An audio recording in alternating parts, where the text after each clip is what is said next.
Main Opka Data 2 Unique Versions Main Rewrite Carta Hoon. English Grammar by Correct Hoagie or Voiceover Key Li Natural Flow by Hoga. White Heavy Checkmark Version 1 Emotional and Storytelling Style. Why aren't you living in your house? My grandmother's question changed everything. Getting a 6-year-old ready for school while living in a family shelter is not something I would wish on anyone.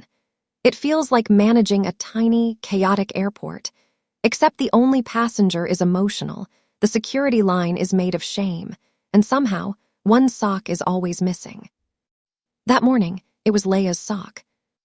"Mom," she whispered, holding up a pink unicorn sock and one that used to be white. "It's okay, I can wear different ones." I stared at those two mismatched socks like they were evidence at a crime scene. "Bold fashion choice," I told her. She smiled, and just for half a second I forgot where we were. Then the shelter door opened behind us, and the cold air snapped me back to reality. 6:12 in the morning, St. Bridget Family Shelter. The sky was still dark gray. The sidewalk was damp. Leia adjusted her oversized backpack, and I zipped up her coat, trying not to look at the sign above the entrance. Family Shelter. It wasn't even the word shelter that hurt. It was the word family, like we were a label on a box. "School bus in 5 minutes," I said, forcing brightness into my voice. Leia nodded. She was brave in that quiet way that made me feel both proud and completely guilty at the same time. Then she asked softly, "Mom, are we going to move again?" I opened my mouth. Nothing came out. That's when a black sedan pulled up to the curb like it belonged there. The door opened, and a woman stepped out in a dark tailored coat. Composed, elegant, slightly terrifying, but not in a cruel way. In an "I once ended a boardroom argument with one eyebrow" kind of way. My grandmother, Evelyn Hart. She looked at me, then she looked at Leia, then she looked up at the shelter sign. "Maya," she said quietly, "why aren't you living in your house on Hawthorne Street?" The world tilted. My what? I had no idea what she was talking about. I didn't have a house. I had 2 cardboard boxes, a car, and a 6-year-old who deserved better than what I was giving her. 6 months before that morning, I was a nursing assistant at St. Jude's Medical Center. 12-hour shifts, call lights going off constantly, exhausted but surviving. Then I moved in with my parents. My dad, Robert, had that calm, reasonable voice that makes you trust him. My mom, Diane, had that soft smile that made cruelty sound like a favor. "Stay until you get back on your feet," Diane said. "Family supports family." I should have read the fine print. At first, it was manageable. I paid what I could. I kept my head down. I worked. Then the comments started. Small ones. The kind that don't look like cruelty if you describe them to someone else. "You're always so tired, Maya. Maybe organize your life better. We're just trying to keep the place nice." And then one night, after a double shift, feet aching, brain half dead, Diane sat down at the kitchen table with that specific tone people use before they ruin your life. "We think it's time you became independent," she said softly. "Rents are high," I said. "Deposits." "You're a mother," she replied. "If you're a good mother, you'll figure it out." I actually looked around the room to see if someone else had said that. 30 days, they said. Reasonable, they said. I tried. I searched for apartments during hospital breaks. I called listings. I heard the same answer everywhere: first and last month's rent, deposit, credit check, sorry, we chose someone else. And then 30 days turned out to be a suggestion. I came home after midnight from a late shift. The hallway light was on. 2 cardboard boxes sat outside the door. My boxes. I tried the doorknob. Locked. I knocked, then knocked harder. The door cracked open. Diane appeared, completely calm. "Keep your voice down," she whispered. "Neighbors." Past her shoulder, I saw Leia curled up on the floor near the shoe rack, her little jacket folded under her head like a pillow. Shoes still on, like they'd placed her there hours ago, ready for me to scoop up and disappear. "Where are we supposed to go?" I demanded. Diane smiled. thin and satisfied. "You'll figure it out, you always do, and please don't make a scene." I carried Leia to the car. She wrapped her arms around my neck half asleep. "It's okay," I told her automatically. "We're having a sleepover." I drove. I don't remember most of that night. I remember street lights. I remember my hands shaking on the steering wheel. I remember Leia asleep in the back seat, her small body curled like a question mark. I kept thinking, how did this happen? Eventually, I ended up at St. Bridget Family Shelter, filling out intake forms while Leia sat beside me, swinging her legs. "Is this our house now?" she whispered. I smiled too hard. "No, sweetheart, no." The word temporary felt like a joke I couldn't tell anymore. Back in that sedan outside the shelter, Evelyn was already making calls. "Get the property manager for Hawthorne Street on the line," she said, her voice sharp and steady. "I want to know who has the keys, who is living there, and whether anyone has been collecting rent." My blood went cold. Rent. I stared at her profile, the calm set of her jaw, and realized I wasn't just embarrassed. I was standing on the edge of something much darker. Evelyn drove us to a warm diner 10 minutes away. Leia immediately found the kids' menu and started coloring a cartoon pancake like it had personally insulted her. Then Evelyn put her phone on speaker, dialed my mother, and told me to listen. One rang, two. "Evelyn, oh my goodness, what a surprise." Diane's voice bright, sweet, like she was auditioning for a role. "I was thinking about Maya," Evelyn said calmly. "How is she doing?" A tiny pause, the kind where a liar selects the most useful version of reality. "Oh, she's doing great," Diane said, smooth, confident, practiced. "She's living in the house. She's settled. She loves it. You know, Maya, she wanted space, so we didn't want to bother you." I stared at the table. Leia colored quietly beside me, humming to herself.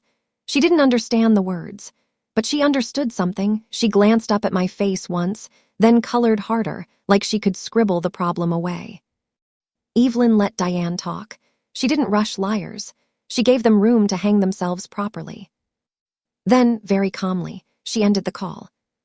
"She knew," I said. "She knew enough to lie without thinking," Evelyn replied. "That tells me what I need to know." Then she leaned across the table and said the sentence I should have heard months ago. "I arranged a house for you, on Hawthorne Street. Your parents were supposed to manage the handoff, keys, move-in, everything. They told me it was done."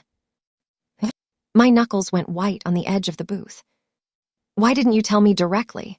I asked, and immediately felt stupid for blaming the only person who had shown up. "Because I trusted your parents," she said quietly. "That was my mistake, not yours." 3 days later, I stood in a hotel bathroom staring at my reflection. Evelyn had insisted I buy a dress. Not expensive, just clean. "You don't need armor," she'd said. "You need dignity." Leia wore a little blue dress, twirled once, and declared, "I look like a princess." My throat tightened. The event was at a hotel banquet hall. The sign outside read, "Hart Collins Family Dinner." Of course it did. My mother loved an event, not because she liked people, but because she liked witnesses. Evelyn walked in calm and unhurried beside a man carrying a slim folder and a laptop bag. The kind of man who never raises his voice because he doesn't need to. Deanne went pale, not surprised pale. My entire plan has a hole in it pale. Evelyn nodded pleasantly to a few relatives. Then she looked at my mother. "Diane, before we eat, I'd like to clear up something you told me." The room went quiet. "You told me Maya was living in the house on Hawthorne Street." Diane's eyes darted. She set down her glass. "Well, yes, she..." Evelyn raised one hand. "Let's not do this with guessing. Let's do it with facts." The projector screen lit up. Hawthorne Street, summary. First slide, keys released to Diane Hart Collins, July. Second slide, the house listed as a furnished rental online. Photos of the living room, the kitchen, the bedroom. People leaned forward. Third slide, a lease summary. Tenants moved in, August. And then the slide that made the room go completely silent. A payment instruction page from the property manager's file. Rent payout account provided by Diane and Robert. Evelyn's voice stayed level. Diane, you didn't just take the keys. She looked around the room. You rented out the home meant for my granddaughter and her child, and had the rent sent to an account you controlled. Robert snapped first. This is a family event. Yes, Evelyn said. That's why I'm doing it here. Diane's voice went thin and frantic. We were going to tell her. It was temporary. We needed. Temporary, Evelyn repeated. Her eyes moved toward the side room where Leia was protected, unseen but present. You displaced a child, she said. The room held its breath. For profit. Someone gasped. Someone whispered, You've got to be kidding. Diane started crying, real tears this time. We had debts. You don't understand. I understand enough, Evelyn said.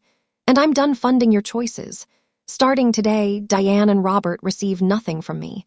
No help, no transfers, no inheritance. Robert's face twisted. You can't. I can, she said, and I already did. The man with the folder stepped forward and handed my parents their documents. A uniformed officer stood quietly nearby, not dramatic, just present. Diane turned to me, eyes wild. Maya, tell her to stop. We're family. Something inside me went cold and clear. You should have remembered that, I said quietly, before you made a business out of my daughter's home. I didn't stay for the rest. I walked down the hallway and opened the door to the private room where Leia was sitting, cheeks full of crackers, completely unbothered.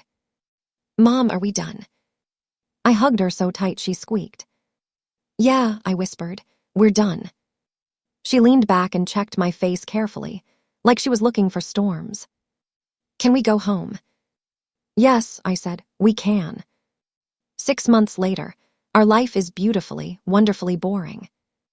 We live on Hawthorne Street now. Leia has her own room, her own curtains, and a crooked art gallery of drawings taped to the wall. She walks to school like the world has always been safe. That's the whole point. I'm still a nursing assistant, by choice now, not because I'm stuck. I'm finishing my RN program one step at a time, and for the first time, my energy goes into the future instead of survival. Evelyn never paid for my life. She just showed up when it mattered most, and made sure no one could intercept help ever again. Sunday mornings, she visits with pastries and pretends she's only there to see Leia. Leia never buys it. Grandma Evelyn, do you like our house? Evelyn always pauses, like she's swallowing something heavy. Yes, she says, I do. As for Diane and Robert, turns out you can't rent out someone else's home, pocket the money, and still call it family. The rent they collected had to be repaid. The investigation that followed erased their respectable image overnight. Once Evelyn cut them off, hidden debts surfaced like roaches under a flipped light switch. My mother tried to contact me later, not to apologize, to negotiate. I blocked the number. Because I'm done bargaining for basic decency. My parents stole my grandmother's gift, then she made them pay for it publicly. The morning, everything changed, started with a missing sock. My daughter Leia held up one pink unicorn sock and one white one. Grinning like mismatched socks were the boldest fashion statement of the century. We were standing outside St. Bridget Family Shelter at 6 a.m. I was a nursing assistant, a single mother, and at that point, homeless. Not the kind of homeless you imagine. The quiet kind. The kind where your child's backpack is bigger than she is, and you tell her everything is fine so many times you almost believe it yourself. Then a black sedan pulled up. My grandmother, Evelyn Hart, stepped out in a midnight-colored coat and immediately looked at the shelter sign like she was calculating exactly how angry to be. Maya, she said, why aren't you living in your house on Hawthorne Street? I had absolutely no idea what she was talking about. Here's what had happened. 6 months earlier, Evelyn had arranged a house for me and Leia. She'd handed the keys and the entire process over to my parents, Robert and Diane, to coordinate the move. They told her it was done. Instead, they rented out the house, moved tenants in, had the rent deposited into their own account, and watched their daughter and granddaughter get locked out onto the street. When Diane had put Leia's little jacket on the floor as a pillow and locked the apartment door, she already knew there was a house sitting empty, or not so empty, waiting for us. She just decided her debts mattered more. That's the part I keep coming back to.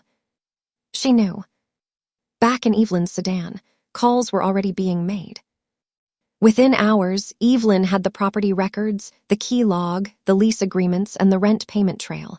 All of it clean, all of it documented, all of it pointing directly at my parents. 3 days later, my parents were hosting a family dinner. Relatives, speeches, a projector screen, because Diane has never met a moment she didn't want to curate. Evelyn walked in calm, unhurried, with a man carrying a laptop and a folder of documents. One by one, the slides appeared.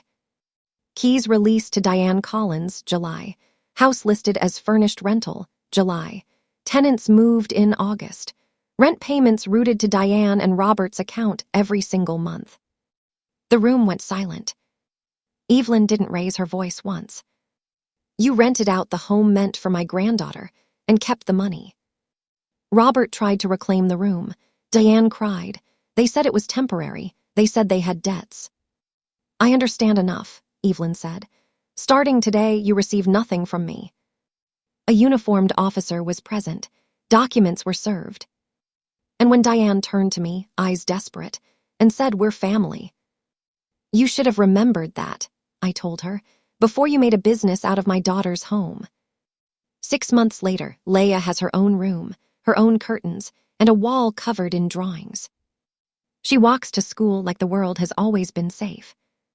I'm finishing my nursing degree, not because I have to, because now I actually can. My parents lost everything, the respect, the reputation, the support, the inheritance, all of it gone. My mother tried to reach me, not to say sorry, to negotiate. I blocked her. Some things you don't bargain for. Basic decency is one of them. If this story hit close to home, like and subscribe. New videos every week.